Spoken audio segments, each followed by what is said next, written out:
Et bonjour à tous et bienvenue pour cette troisième étape de la preview de l'UAE Tour. Aujourd'hui, cap sur celle qui est pour moi l'étape reine, parce que j'ai l'impression que ça va te montrer ce sera quand même plus dur que Djebel a fait. C'est pour cette arrivée inédite de l'UAE Tour à Djebel Mobra. On a de la chance parce que Ilan Van Witter nous sort un petit +2. Pour rappel, après le contre-la-montre d'hier, remporté par Remco Evenepoel devant Joshua Tarling, finalement le même podium que celui de la vraie vie. Nathan Hayter qui est 6ème et Ilan Van Witter qui est remonté 18ème. Enfin, qui est pas remonté, qui est classé 18ème pour cette première étape. Donc le leader, comme dans la vraie vie, c'est Remco Evenepoel. Et, tout simplement le Belge qui fait peut-être office de favori pour le classement général, même si je pense que sur cette étape-là, je crois que je vous l'ai déjà dit un petit peu plus tôt, pour moi je mets Isaac Del Toro un petit peu au-dessus de Remco, parce que c'est des gros pourcentages, c'est pas forcément ce qu'apprécie Remco, donc ce sera pas forcément une étape taillée pour lui. Nous, sur cette étape-là avec Ilan Van Leader, on va essayer de faire le meilleur résultat possible. Ça lui fait quand même un petit 80 montagne, 81 moyenne montagne, donc c'est quand même pas mal pour le coureur belge. On aura Junior Le Cerf pour nous aider. Donc voilà, pour ça. Qu'est-ce qu'on peut dire sur le chrono de la vraie vie de l'étape d'hier? Bah, pas grand-chose, hein. Que Remco Evenepoel était attendu. Il l'a fait, contrairement à ce que j'avais dit. D'ailleurs, les coureurs avaient le choix de partir quand ils voulaient. Donc Remco a fait le choix de partir dans les premiers parce que le vent a tourné, ce qui a notamment porté préjudice à Isaac Del Toro qui perd quasiment la minute sur le Belge, qui aurait peut-être perdu un petit peu moins si le vent n'avait pas tourné ou s'il était parti dans les premières positions. Joshua Tarling, deuxième, c'était la place à laquelle on l'attendait aussi, c'était le deuxième favori après Remco Evenepoel. Et puis troisième, un surprenant Rémi Cavagna, qui sur ce genre de distance, c'est pas forcément celui qu'on attend, mais il a répondu présent et il fait troisième place, c'est très bien pour l'équipe Groupama FDJ United. Alors qu'on voit que le peloton roule très très vite sur cette étape qui n'apprécie pas l'échappée de 6 coureurs. On va d'ailleurs leur revenir dessus assez rapidement. Et voilà, c'est déjà fait, mais ça attaque tout de suite avec Yannirt. Enzo Palini aussi. Ça roule très très vite sur cette étape, hein. Concernant le reste de l'actualité, aujourd'hui démarre également le Tour d'Algarve et la Ruta del Sol, avec des reprises notamment pour plusieurs coureurs français. Je pense à Paul Sexas, je pense à Romain Grégoire, je pense à Lenny Martinez aussi. Donc ça sera intéressant de suivre tout ça cette semaine de cyclisme. Avec quand même Tour d'Algarve, Ruta del Sol, c'est des courses qui commencent à peser un petit peu dans le monde du cyclisme, avec souvent de belles start lists. On peut aussi parler de la Classica Rennes qui s'est déroulée lundi. Là, sur l'étape d'hier, je n'avais pas encore le résultat quand j'ai tourné, là je peux le dire. C'est donc Timo Wellens qui a gagné après un raid solitaire de quasiment 60 km. Timo Wellens, c'est son moment de l'année, hein. Souvent c'est vers février qu'il est performant. Bon, il a gagné sur le Tour de France l'an dernier, mais c'est souvent sur cette période-là de début de saison où on le voit performer avec l'équipe UAE, où il a un petit peu plus un rôle de leader que plus tard dans la saison où il sera plutôt équipier. Le sprint, quelque chose qui fait débat, c'est cette chute de Maxime Van Gils provoquée par Jan Christen. Est-ce que son déclassement est légitime ou pas? Tendance à dire que oui.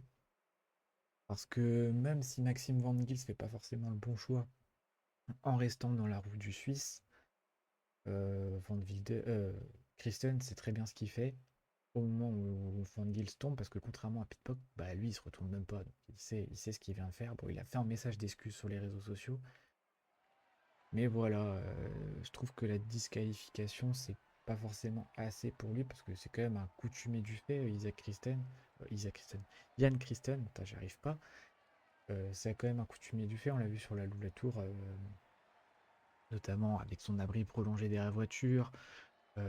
Quand il était lâché, il n'hésitait pas à pousser les coureurs devant lui. Enfin, c'est un coureur qui est quand même assez irrespectueux envers les autres du peloton. Et il n'y a que en appliquant des décisions comme celle-là qu'il peut comprendre qu'il faut changer et il faut arrêter de faire ce genre d'action. Quoi d'autre à dire dans le monde du vélo? Bah, pas grand-chose, hein, à part le tour de ce début de semaine, il n'y avait pas de course hier. On peut parler un petit peu des temps perdus par les favoris sur l'étape. Je pense que certains ont répondu plaisant. Antonio Tiberi qui reste toujours classé au classement général, qui a fait quand même un énorme sprint sur la première étape pour prendre la troisième place. C'est pas forcément là où on l'attend, hein. Antonio Tiberi, c'est pas la plus grosse pointe de vitesse du peloton. Et il est là, il est huitième du classement général. Donc à surveiller sur ce genre d'étape, pourquoi pas voir Antonio Tiberi truster les premières places et aller, pourquoi pas, essayer d'être dans le match pour la victoire au classement général. On a Derek G, Pablo Castrillo qui finissent pas très très loin non plus du top 10, qui sont ouais, de 11, 12e, quelque chose comme ça. Ilan Van Wilder aussi qui est dans ces positions-là. Wilco Kelderman aussi, après est-ce que ce sera lui le leader, est-ce que ce sera Jürgen Nordhagen, ça on sait pas trop. Et voilà, dans l'ensemble, on a des favoris qui ont plutôt bien répondu présent sur cette étape. David Gaudu qui prend une minute après. C'est ce qui est compliqué avec David Gaudu, c'est qu'est-ce qu'on peut attendre de lui. Moi j'ai tendance, je discutais avec un ami justement, David Gaudu, vaut mieux ne rien en attendre, comme ça on ne sera pas déçu. Parce que ces dernières saisons c'était quand même assez compliqué pour le Breton, même s'il gagne sur la Vuelta l'an dernier, il gagne une belle étape sur le Tour d'Oman devant Damest. Je vais ralentir parce qu'on arrive dans le final. Donc voilà, David Gaudu, c'est un peu l'interrogation de cette semaine. J'aimerais bien le voir briller. Mais après, s'il le fait pas, tant pis, c'est comme ça. C'est ce qu'il a dit de toute façon que c'était sa dernière saison en tant que leader dans l'équipe Groupama FDJ. Donc on va voir qu'est-ce que ça donne pour lui. Allez, on est parti pour le pied de Djebel Mobra. 11 km de l'arrivée. On a une première partie avec des gros pourcentages tout de suite, un petit replat, des gros pourcentages et après une descente. Et puis derrière, on aura l'ascension finale vers Djebel Mobra. Et il va falloir tout simplement laisser ses tripes sur le vélo pour pouvoir espérer faire un bon résultat. On va voir qu'est-ce qu'on peut faire avec Ilan Van Wilder. C'est pas forcément le meilleur grimpeur du peloton, même si c'est quelqu'un qui grimpe bien. On l'avait vu notamment sur le Mont Ventoux au Tour de France où il avait bien aidé Valentin Paré-Peintre à aller chercher sa victoire. On va arriver à 7 km de l'arrivée dans les gros pourcentages. Là, c'est là que ça va devenir sérieux. On va voir qui va pouvoir aller la chercher. On voit Remco qui est très bien placé, Luc Plapp aussi, Kelderman, Adam Yates. Peut-être que le jeu aura tendance d'ailleurs à mettre plus Adam Yates leader que Isaac Del Toro. On verra ce que ça va donner. On va accélérer un petit peu avec Yann Van Wilder gentiment. J'aime bien prendre le lead du peloton. Aidé par Junior Le Serre. 5 km de l'arrivée. Voir un petit peu si ça casse à l'arrière. Combien de coureurs arriveront au sommet? Est-ce que ce sera un gros groupe? Est-ce que ce sera dispersé? Et on va en placer une avec Ilan Van Wilder. C'est parti. Attaque de Ilan Van Wilder. On a du temps à reprendre de toute façon. Remco Evenepoel qui est juste derrière, qui nous prend en chasse. Avec Ben O'Connor qui place son attaque aussi. Et qui revient directement sur nous. On est sorti avec un groupe de 4 là. Remco Evenepoel, Isaac Del Toro, Ilan Van Wilder et Ben O'Connor. 3 km de l'arrivée. Del Toro qui a un petit peu plus de mal. Ben O'Connor aussi. Il faut rester au contact de Remco Evenepoel. Il est plus fort. Essayer d'aller chercher un podium au classement général, ce serait pas mal. Allez, Ilan, faut s'accrocher. 2 km de l'arrivée. Ben O'Connor qui est en train de craquer un petit peu. Remco Evenepoel qui accélère, qui est en train de nous distancer. Nous, on reste là avec Ben O'Connor. Le tout, c'est garder de l'avance sur le groupe juste derrière. On va prendre le gel. Allez, faut tenir Ilan.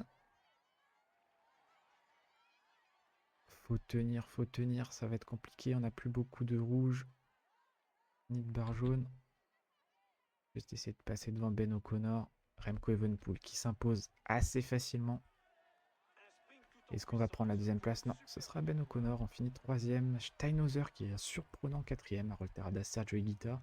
Lorenzo Milesi, c'est étonnant aussi. Wilco Kelderman est derrière. C'est un gros groupe qui arrive avec Tobias Allan Johannessen, Damiano Caruso, Derek G, Michael Storer, David Gaudu. Il va aller chercher 12e, 13e place. 13e place, ouais. Isaac Del Toro qui a complètement explosé. Hein. Qui va finir à 2 minutes de Remco Evenepoel avec Mühlberger, Tarling, Hawson, Eulalio, Félix Gall aussi qui a perdu beaucoup de temps. Timen Gratt, Junior Le Serre qui est là avec Harold Martin Lopez. Donc voilà, troisième place sur cette étape remportée par Remco Evenepoel. Sur le jeu, c'est normal qu'il gagne une étape comme ça. Dans la vraie vie, est-ce que ce sera le cas? Je suis pas forcément sûr. Comme je l'ai dit, je pense qu'un Isaac Del Toro a l'avantage sur ce genre de pourcentage, surtout que Isaac Del Toro a Adam Yates comme coéquipier. Donc on va voir qu'est-ce que ça donne demain tout simplement. Enfin aujourd'hui quand vous voyez cette vidéo. On à oublier que je tourne en avance. Et voilà Remco Evenepoel qui s'impose devant Ben O'Connor et devant Ilan Van Wilder. Il y a 26 secondes du Belge. Remco Evenepoel qui a fait le trou au classement général. Nous, on va être au duel avec Ben O'Connor. Une 16, une 19. Il va falloir tenir Steinhauser qui est quatrième. Et Joshua Tarling qui a tenu et qui reste 8ème du classement général. Le maillot de meilleur grimpeur qui n'existe pas réellement dans la vraie vie, c'est pour Remco Evenepoel. Le classement par points, c'est aussi pour Remco Evenepoel devant Mads Michels et Jonathan Milan. Et le classement des jeunes, c'est pour Georg Steinhauser devant Lorenzo Milesi et Joshua Tarling. Astana, meilleure équipe normale avec Higuita et Terrada qui finissent dans le top 10. Demain, ce sera une étape réservée aux sprinters avec quelques reliefs. J'ai l'impression que c'est une étape qu'on fait dans un sens et puis à un moment on fait demi-tour et puis on repart dans l'autre. Jonathan Milan qui fera sûrement office de grand favori sur cette étape-là. On verra, nous on va essayer de faire le meilleur sprint possible avec Alberto Dainese. Et puis s'il y a du vent, pourquoi pas profiter pour créer des bordures et essayer de reprendre la place de Ben O'Connor. Voilà, j'espère que cette vidéo vous a plu. N'hésitez pas à lâcher un petit like, un petit commentaire, à aller voir le compte en description. Et puis moi je vous dis à demain pour cette 4e étape. À la prochaine. Ciao ciao.